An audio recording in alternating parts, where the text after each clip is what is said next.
السلام علیکم ورحمۃ اللہ وبرکاتہ۔ آج کے اس سوال و جواب کے سیشن میں آپ تمام ناظرین کا استقبال ہے، خیر مقدم ہے۔ ناظرین، آج کا پہلا سوال ہے۔ پہلا سوال کرنے والے ہیں محمد عمران سلمہ۔ یہ بہار کے رہنے والے ہیں، ضلع نالندہ سے۔ یہ لکھتے ہیں کہ یہ بتائیے کہ روزہ کی حالت میں اگر کسی نے بھول سے کھانا کھا لیا یا پانی پی لیا تو اس کا کیا حکم ہے؟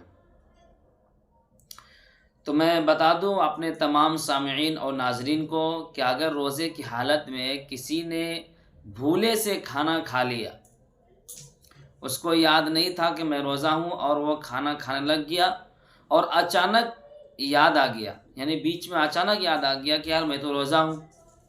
اب اگر اس کے منہ میں جو بھی لقمہ ہے اس کو فوراً وہ باہر نکال دے اور کلی کر لے، اور اگر یاد آنے کے باوجود وہ کھاتا رہا تو اس کا روزہ فاسد ہو جائے گا، ختم ہو جائے گا۔ اور جیسے ہی یاد آیا انہوں نے کھانا چھوڑ دیا تو اس کا روزہ باقی رہ جائے گا۔ یہاں تک کہ اگر بھول سے انہوں نے پیٹ بھر کے بھی کھانا کھا لیا اور اس کے بعد یاد آیا کہ یار میرا تو روزہ ہے، تب بھی روزہ ختم نہیں ہوگا۔ ہاں، کھاتا رہا اور یاد آ گیا، اس کے بعد بھی کھاتا رہا، تب روزہ ختم ہو جائے گا۔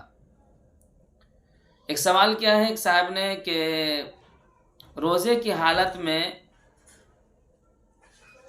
کان میں دوا ڈالنا، ناک میں دوا ڈالنا، کیا یہ جائز ہے؟ دیکھیے، روزے کی حالت میں کان اور ناک میں دوا ڈالنا نہیں چاہیے، اس سے روزہ آپ کا ٹوٹ جائے گا۔ اس لیے کہ جو دوا ہم ناک میں ڈالتے ہیں یا کان میں ڈالتے ہیں نا، اس کا تعلق حلق سے ہے، اور وہ حلق میں چلا جاتا ہے، جس کی وجہ سے حلق کے ذریعے سے منہ میں پہنچ جاتا ہے اور روزہ آپ کا باطل ہو جائے گا۔ ایک سوال کیا ہے کہ انجیکشن لگانے سے کیا روزہ ٹوٹتا ہے یا نہیں؟ نہیں، انجیکشن لگانے سے روزہ نہیں ٹوٹتا ہے، آپ کے روزے پر کوئی اثر نہیں پڑے گا۔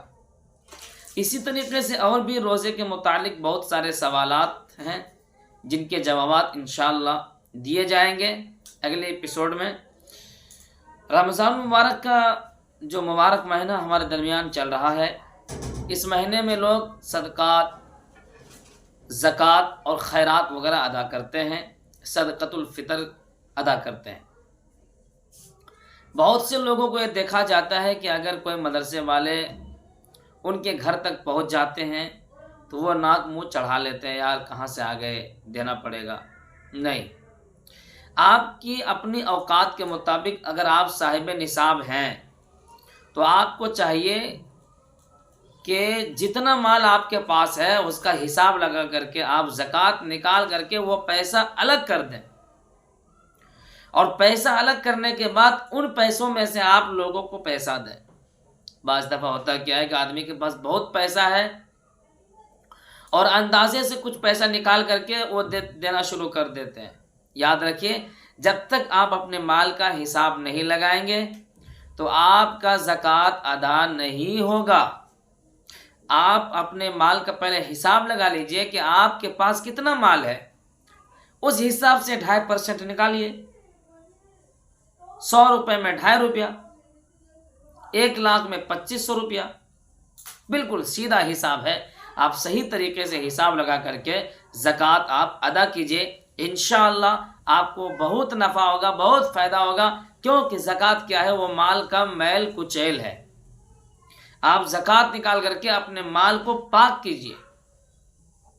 غریب، یتیم، بیوہ، مسکین جو بھی آپ کے پاس آتے ہیں، بلکہ حق اور آپ کی ذمہ داری تو یہ ہے کہ آپ زکوٰۃ کی رقم کو حقدار تک پہنچائیں۔ لیکن اگر آپ پہنچا نہیں سکتے ہیں اور حقدار آپ کے پاس خود آتا ہے تو یہ آپ کی ذمہ داری بنتی ہے آپ اسے اپنے دروازے سے خالی نہ لوٹائیں۔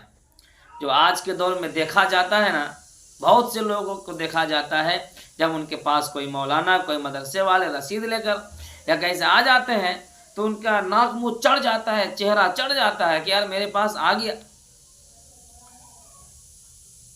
یہ غلط بات ہے۔ اللہ نے آپ کو جو مال دیا ہے نا، اگر آپ نے آج زکوٰۃ ادا نہیں کیا تو اللہ کسی نہ کسی بہانے سے آپ کے مال کو لے لے گا. آپ کا مال آپ کے پاس رہنے والا نہیں ہے. اس لیے ہمیں چاہیے کہ اپنے مال کا مکمل طور سے حساب لگا کر کے ہم زکوٰۃ ادا کریں. اسی میں ہم سب کے لیے نفع ہے اور اسی میں بھلائی اور بہترائی ہے. اللہ تعالی ہمیں اور آپ کو عمل کی توفیق عطا فرمائے، اور رمضان کا جو مبارک مہینہ ہمارے درمیان چل رہا ہے اس کی قدردانی کی توفیق عطا فرمائے. اور اس سال یعنی 2024 کا جو صدقۃ الفطر امارت شریعہ فلواری شریف پٹنہ سے جو اعلان ہوا ہے وہ 60 روپے ہے. آپ اپنے طرف سے، اپنے بال بچوں کی طرف سے، اپنی بیوی کی طرف سے صدقہ فطر بھی ادا کریں اور غریبوں کو، یتیموں کو، مسکینوں کو وہ حق ان تک پہنچائیں. امید ہے کہ آپ کو بات سمجھ میں آئی ہوگی. انشاءاللہ پھر ملیں گے ایک نئی ایپیسوڈ اور ایک